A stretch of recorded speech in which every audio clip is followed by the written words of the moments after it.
Hello everybody, welcome back to another episode of Pillars of Eternity.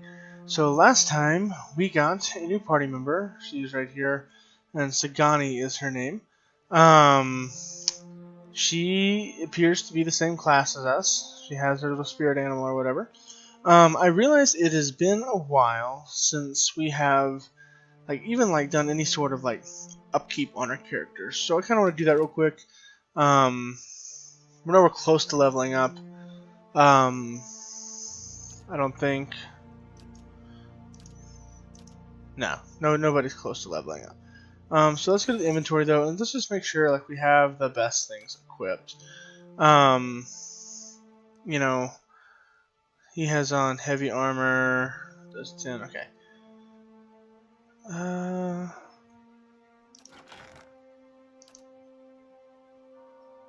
Medium armor. That doesn't do anything. There's really a lot you can hold in your stash. Okay.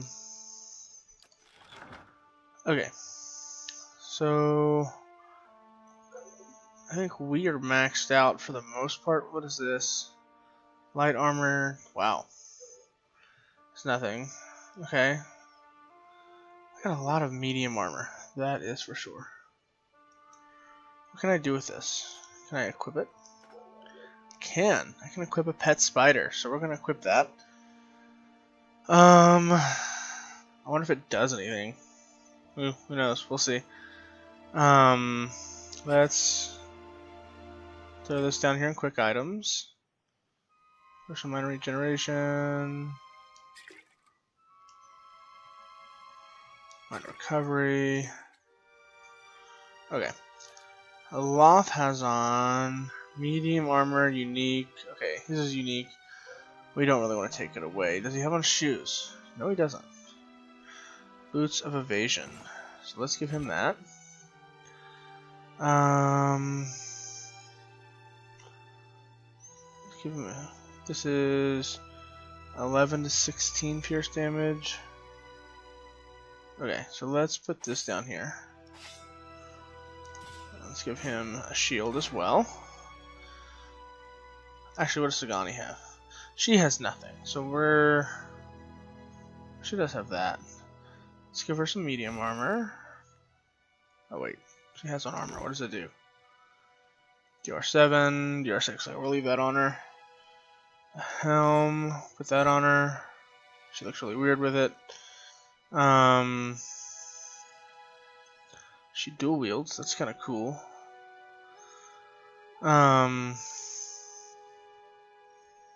He doesn't have on much. What does he have? 10 heavy armor. Light armor 3. Yeah, I think I want to keep that on him. Okay, so there really isn't a whole lot that needs to be changed. We are going to stick some things down here. That we don't need. Frog helm. I think he can't wear it.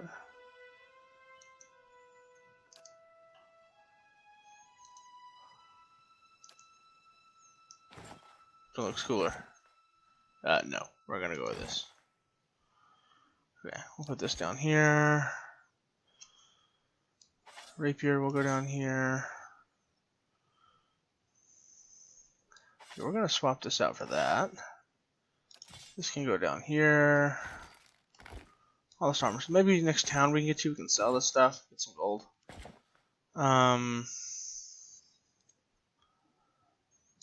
Yeah. I feel like you should have that.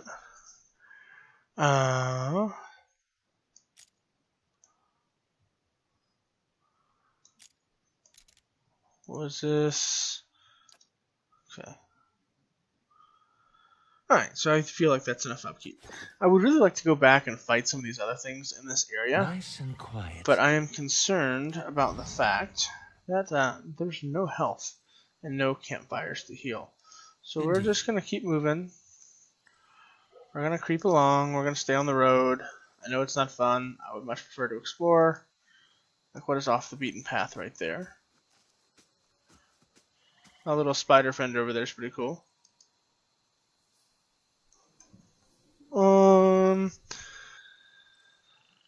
He just creeps along. Actually, I want to change formation here.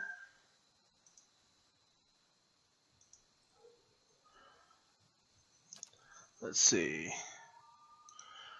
Okay. You two should be in the front.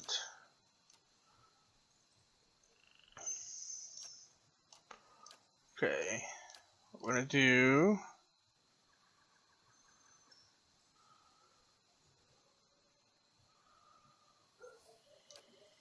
We're going to put her there, him right there. Okay. Everybody in their new formation. There we go.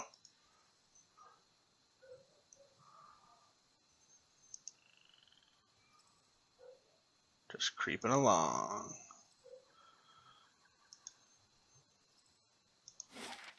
Okay, so we are in the wood in Pains. Delwyn Bridge is where we gotta go next. So just to get over everything, there's a lot over there. Okay, 4 hours to travel to the bridge, so let's do that. If we get camping supplies, we need to come back and explore these. Okie dokie.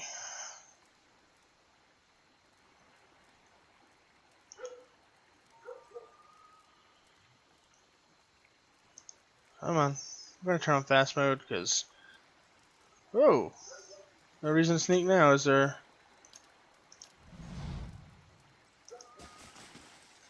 Talk to her? Alright, we need more reasonable people in Defiance Bay. We need an inn for the night. Goose and Fox has the softest beds and the best ale. This guy has a name. Okay, whoa. As you near, you feel a vibrant history contained in the essence of this woman's soul. Voices from its past seem to call out to you. Alright, Astrande Miriamelis, is that how you say that? Let's see. You see a lavishly decorated room, walls hung with tapestries, ornate oil lamps creating a warm, relaxing atmosphere.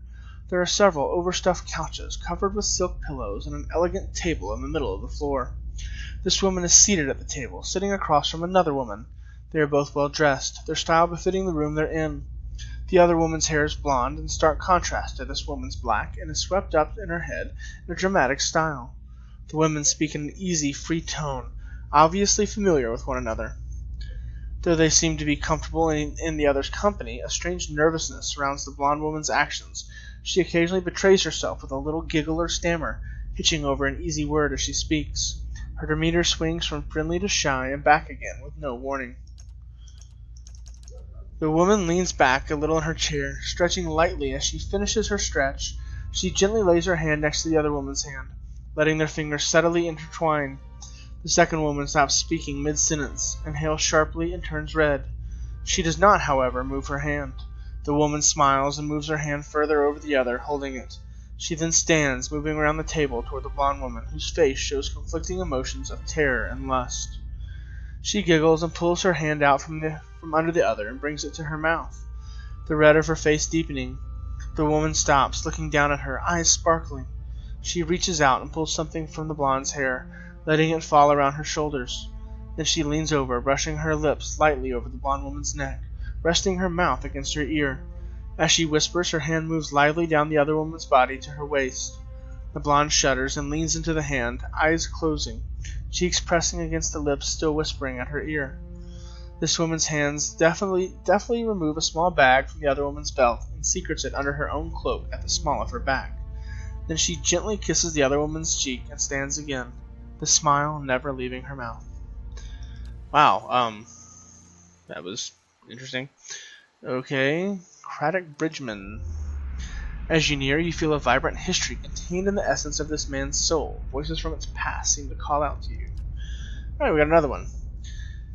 You see a ship being tossed about in a storm-ravaged sea. The swells rise and fall, carrying the ship with them as if it were a toy.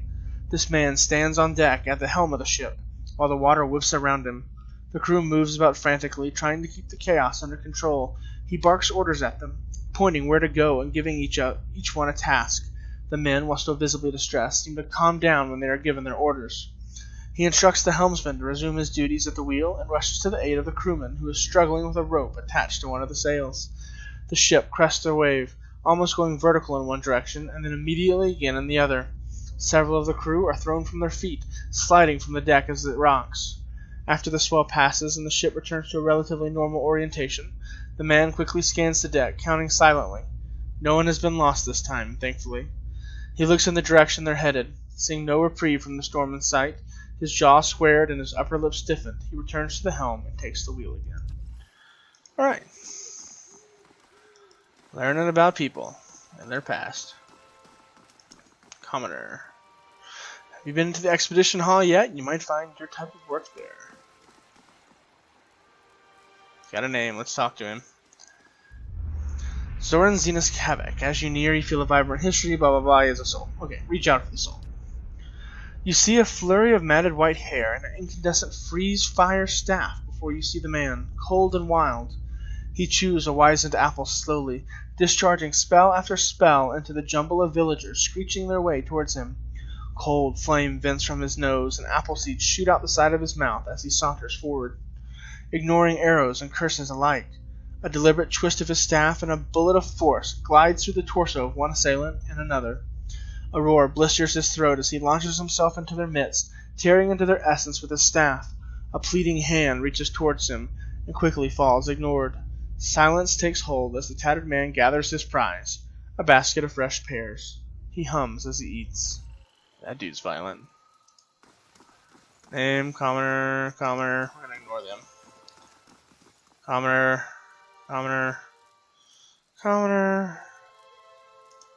Alright. That's it? That's the whole bridge?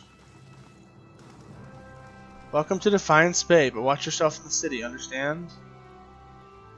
Justicar Forgent. Okay, can't go. Let's talk to this dude. Hail and well met. Okay, what can you tell me about Defiance Bay?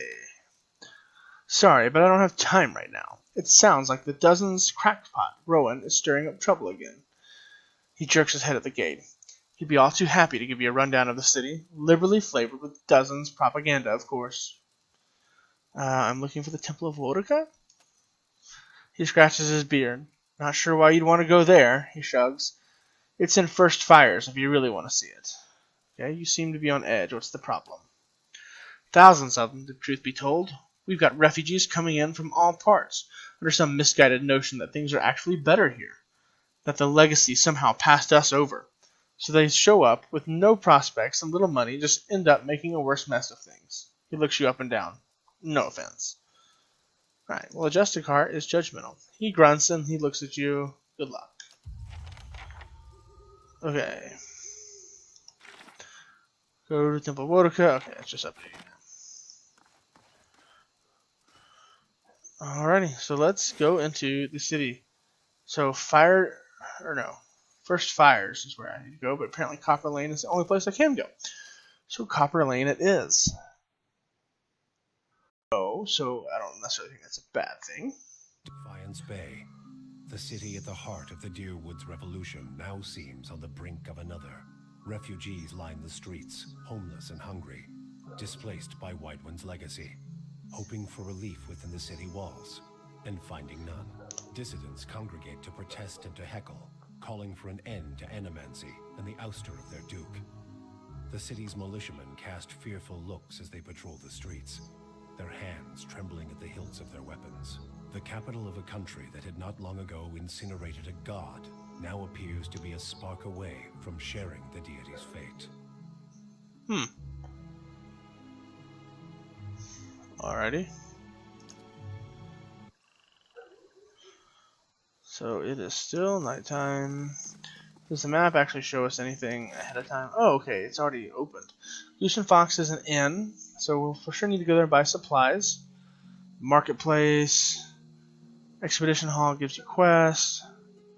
Don't know who that is. A world map. Oh, okay, that's an exit. Don't know who that is. Don't know what that is. Alright, First Fires. That's where we need to go. Catacombs. Brackenberry. Alright, so there's actually a lot to explore here. So let's have a look. See, oh, look, there's a cat. Where's my spider friend? If ever there was a dry field in need of a cleansing flame, you have found it. Okay, I'm an animancer, aren't I right? So we don't really want to talk to this dude. But I feel like we should. Let's see. Hail and well met. Hey, Rowan's arms are crossed. His mouth is set in a grim frown as he watches the gathered protesters. He looks ready for a fight. He sizes you up. New in town, eh? You've picked up an interesting time to visit Defiance Bay. All these refugees fleeing the frontier, finding legacies no better here.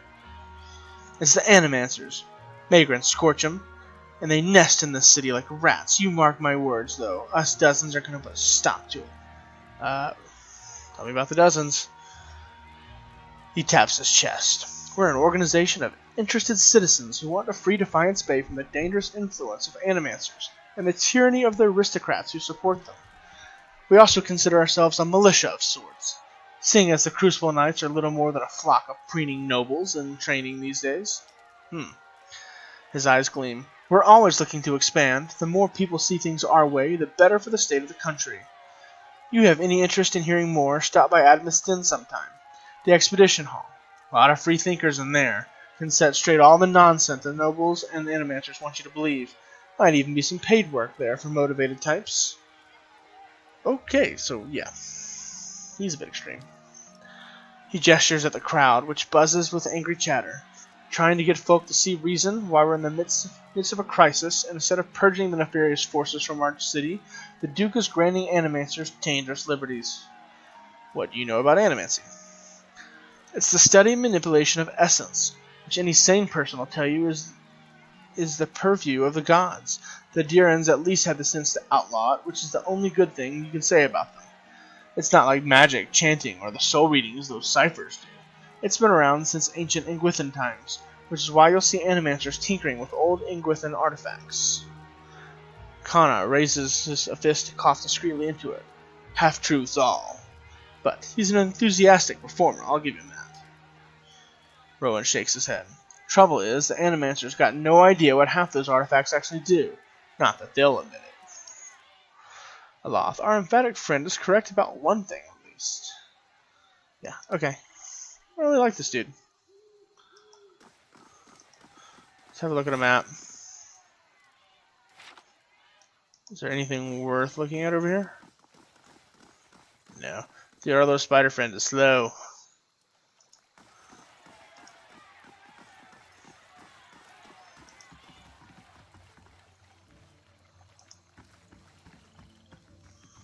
Alright, is this the end? I think it is.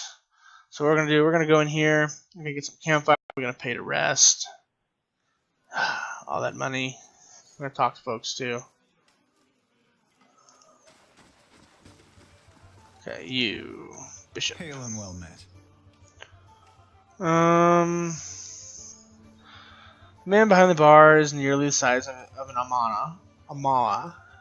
A handle protrudes from his back, and his face is set in a stoic frown. He gives you a small nod. Here for a drink? There's a tiny pewter cup in front of him. He turns it in one broad hand, but doesn't drink from it. Yeah, can I get a room? I'll show you what I've got. Okie dokie. 120, that's a lot.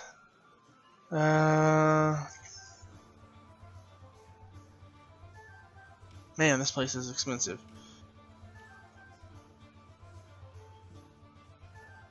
Okay, we're gonna do Fletcher's Stay. Jeez. It's a brutal cost there. I guess because we're in the city. It was like 80 in the previous town we were in. Okay, let's talk to this dude. And he's got a soul to see. You see a fire burning slowly on the side of a winding road, unmanned. There seems to be no fuel, no wood or oil for it to consume. No hay or twigs. Despite this, it roars, crackles, wails in the wind. It takes you a moment, but you begin to notice a figure in the flames. Its shaking hands cradle a young face, molten red tears marring skin of the color of coal. The boy cowers, flame coating him as he holds his knees to his chest. In the distance, a man approaches, faceless. He extends a hand to the frightened child, who considers it warily before taking it. The flames die down, leaving his limbs and settling on his head like obedient pets. Okay. All tears dried. They walk together, fire and death, hand in hand. That was a weird one. Alrighty. You see a wizard playing illusions in a town square, fingers plucking color and sounds from the air and weaving scenes of beauty and fright. A crowd of onlookers gasp and cheers, enthralled with the display. All but one boy, standing off to the side, mouth agape. Green eyes are pale with wonder, vision after vision playing out before him, and something inside the boy clicks. Without warning, he bolts, disappearing into the crowd, pushing and shoving desperately. The mage finishes his show soon after, a giant silver dragon descending through the crowd, and 1,000 stars exploding into nothingness. Collecting coins, he walks around the clapping crowd, bowing, nodding at each as he passes, until a small sack is dropped in his hands. The boy stands for a moment before him, small and still. He begs the wizard to apprentice him. He glances at the hefty bag, weighing it, and the boy, carefully. Finally, he nods and flicks gently at the bag, which disappears. The boy grins. "How do you do that?" he asks. But the illusionist merely winks. A vulture. You see a hand curled and bruised, staked to the floor with a bent metal spike. Ouch. Blood covers the floor and drips from the furnishings and walls. This man looks up from the body he has crouched over to survey the carnage he caused to the family in whose house he now skulks. 4 bodies total. A woman, 2 young men, and a girl lie blindfolded on the ground. Their legs are bound and both hands are attached to the floor with spikes. He has lifted the woman's blindfold and is currently doing something to her eyes. He pulls back a small blade and covers the eyes again, gently patting the blindfold. He stands and looks around, seemingly satisfied with his handiwork. Suddenly, his breath quickens, hearing someone approach the door to the room. He bounces in place, excitement almost overwhelming him. Then he rushes to the back of the room, concealing himself in the shadows. From his vantage, he sees the bodies are perfectly arranged, each one facing the door, welcoming the man of the house, arms outstretched as if in embrace. The door opens as he slowly pulls another spike from his belt, the tip of his tongue playing across his teeth in anticipation. That was pretty gruesome. Who are you, dude? Alright, another soul. You see an impressive gathering of wild orlins in ceremonial dress, shaded by a copse of ancient oaks. Underneath the largest oak stand 2 young orlins, hands clasped, eyes clear as they promise to care for and love one another in the joining of their clans. An older orlin steps towards them to speak, beard seeming to sprout from directly underneath his eyes, and declares their union complete. The jubilant orlin clans carry the newly wedded couple away to their tent with snorts of laughter and crude jokes, leaving the older orlin to sit alone beneath the age-old oak. He sighs, observing the scene in the distance. He whispers a quiet benediction, glad for their gladness, and he melts into the trees without another word. He has seen enough happiness for one day. Sad. Mercenary. Doesn't have a name. Bodyguard. Commoner. Has a name. That miserable bastard. Let's see. A woman sits by herself, spinning something on the table in front of her and watching it with furious intensity. It's about the size of a coin, and it wobbles over a crack in the wood with a metallic rattle. She snatches it up with one hand and slams the half-empty cup down on the table with the other. This is not a good time. You look like you could use another drink. I'll get there. She takes a long drink from her glass. Just trying to calm down. Trying to talk myself out of something foolish. Something foolish? She says nothing for a few moments, as if hoping you'll leave. At least Kenra looks up to you, and the lamplight falls across her face. A purpling bruise is blossoming along her cheekbone. There's something I need to give my fiancé, Pernisk, only he doesn't seem to go anywhere without his new friends, and they're not exactly pleasant company. Tell me about... Actually, who hit you? That's more important. She shakes her head. I know how this looks, but you don't understand. It's not like Pernisk. It's these new friends of his. They brought out the worst in him. Like, they're bringing out the worst in him, and you're not even married yet. Tell me about these new friends. They come into our house, and their dead eyes, and their black teeth. I'm not a fool. I know what it means. Pernisk makes me leave when they show up. But it's obvious what they come to do. Last time they came, I told them to get out. Let them have their fun somewhere in the... Does that say the gift? but not under my roof. She scowls and then winces, her fingertips gently probing her bruise. Zeph changes you, I guess. The Pernisk I knew wouldn't have squashed a spider. I never thought he'd. She trails off, still feeling the swelling, discolored flesh. Okay. So Zeph is obviously a drug. Maybe I could talk to him. Low survival. We have high intellect, though. I thought Zeph just made people later on not doing much. Have you gone through? Okay, let's say this. I don't really know. Seem better than believing he's always been this way. Maybe I could go talk to him. Her hand rests on the table and she clenches into white-knuckled fist. There's nothing more to say to him. We're finished. I just want to give this back to him and have a clean break. She opens her hand and a ring clatters on the table. I'll take this ring to Pernisk.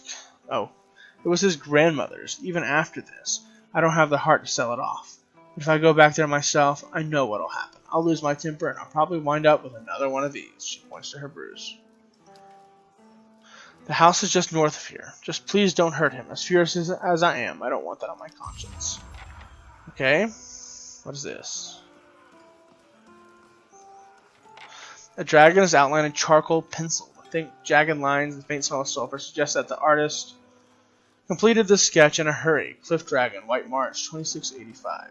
So I think White March is the name of like one of the expansions to this game. A dwarf and an Orlane debate philosophy on the other side of a curtain. The actor. The painting depicts Glenfathen ruins, and the canvas bears the rough brushstrokes of a talented amateur. It rolls well, 2675.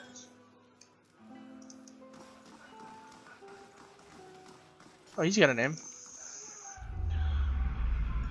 Alright, you see a mud-soaked clearing. Rain falls to the ground in large drops. This man is lying on his back in the muck, his hands holding open the maw of an enormous Stellagare that stands over him, its front paws on his chest. The heavy rain falls over them, playing counterpoint to the grunts made by the opponents. Dead Stellagare litter the ground around them, and the man's body shows signs of a difficult battle. His clothing is torn, hanging in scraps in some places. Bites and scratches cover his arms and legs. A huge gash cuts across his forehead, blood and water mixing as they run down his face and drip into the mud. It takes all the man's effort to keep the beast's jaws from clamping down. The man looks around wildly until his gaze finally lands on a large axe lying barely within arm's reach behind his head. The rain slowly covering it with grime and muddy water. He looks at the Stellagare and then back at his axe. Grim determination on his face, his arms are shaking. It seems he will not be able to hold the beast back for much longer. He takes a deep breath and wraps his right hand around the Stellagare's bottom jaw. Then lets go with his left hand. Freeing the top of its head, the Stellagare's mouth snaps shut on his right hand as his left shoots out above his head and grabs the handle of his axe. The Stellagare grinds its teeth and pulls back, trying to free itself from his grip, blood dripping from its mouth onto his face. With a grunt that quickly becomes a bellow of pain, the man pulls his right hand down, bringing the beast's head closer to him. Swinging the axe around as he does, the blade of the weapon pierces the Stellagare's neck, and it yelps, its mouth popping open as it tries to step backwards off the man. Before his mangled hand can lose its grip, the man pulls and twists as hard as he can, trying to get the beast on the ground. Using the Stellagare's resistance to pull himself into a sitting position, he brings the axe down on its neck again and again, one final time as its head and his hand simultaneously come free. The head flies from his grip, and he thrusts his hand behind his back to brace himself as he falls. As his hand hits the ground and his full weight lands on it, a second bellow of pain erupts from his mouth. Breathing heavily, he brings his now mangled hand up to assess the damage. The little finger is gone, lost somewhere in the mud. The two fingers next to it are twisted, broken, and torn, barely attached to his hand by small bits of flesh. He sighs, grabbing both dangled fingers with his left hand. He grips his teeth and pulls. That dude is bad. Like, I kind of wish we could put him in our party. What's in here? Oh, we got stuff to steal. I don't think I want that. This, on the other hand. I'll see what I can find. I can do that. That's settled. Bartender's ring. Oh, cool. Alright, yeah, we'll take that. Okay, everybody back over here now. Oh, there's a door there. I didn't even see that door. Name, actress, patron.